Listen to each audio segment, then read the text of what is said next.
Assalomu alaykum, aziz tinglovchilar. Sizlar bilan bugungi mavzuyimiz have got, has got.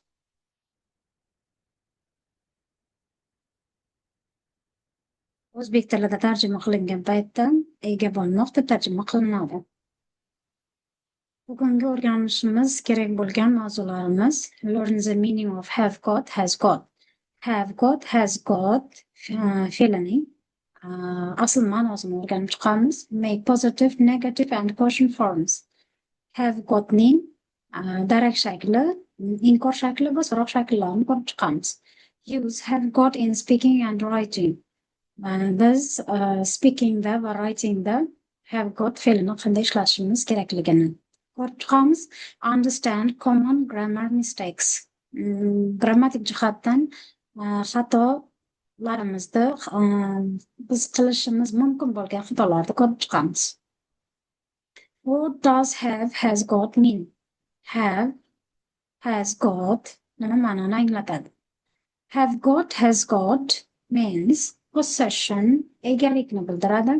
Relationships, munosabat, rishtalarni bildiradi. Physical appearance, tashqi ko'rinishni bildiradi. Characteristics, o'ziga xos belgini bildiradi. Examples, masalan, I have got a laptop, meaning notebook'im bor. She hasn't got long hair.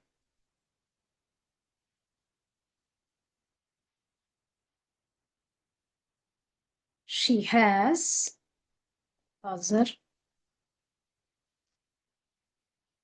she has got blue eyes. Uning ko'k ko'zlari bor. Bu yerda I have got a laptop egalikni bildiryapti. She has got blue eyes tashqi ko'rinishni bildiryapti.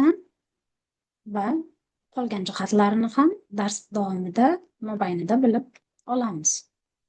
Grammar structure tuzilishiniga qaraydigan bo'lsak, uchta shaklni o'rganamiz deb aytgandek, darak shakli, inkor shakli va so'roq shaklini ko'rib chiqishimiz kerak. Positive form birinchi darak shakli. I, you, we, they. Shaxslari men, sen, bizlar, ular degan gap egalariga have got ishlatamiz. Birlikda men, senga nisbatan va ko'pliklarga have got ishlatiladi. Va uchinchi shaxs formada he, she, it ga has got ishlatamiz. For example, we have got a new teacher. Bizning yangi o'qituvchimiz bor. He has got a car. Uning yangi mashinasi bor. A cat has got a tail. Mushukning dumi bor. Negative form inkor shaklini ko'radigan bo'lsak, have not got, has not got.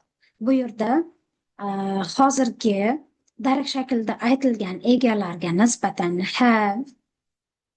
have yordamchi fe'l qo'shiladi va unga not qo'shimchasi, inkor yasovchi not qo'shimchasi qo'shiladi va got asosiy fe'limiz. Have not got. I, we, they, you ga nisbatan haven't got ishlatiladi va uchinchi shaxs egalariga hasn't got ishlatiladi. For example, I haven't got a brother, meaning akam yo'q. Aka ukam yo'q.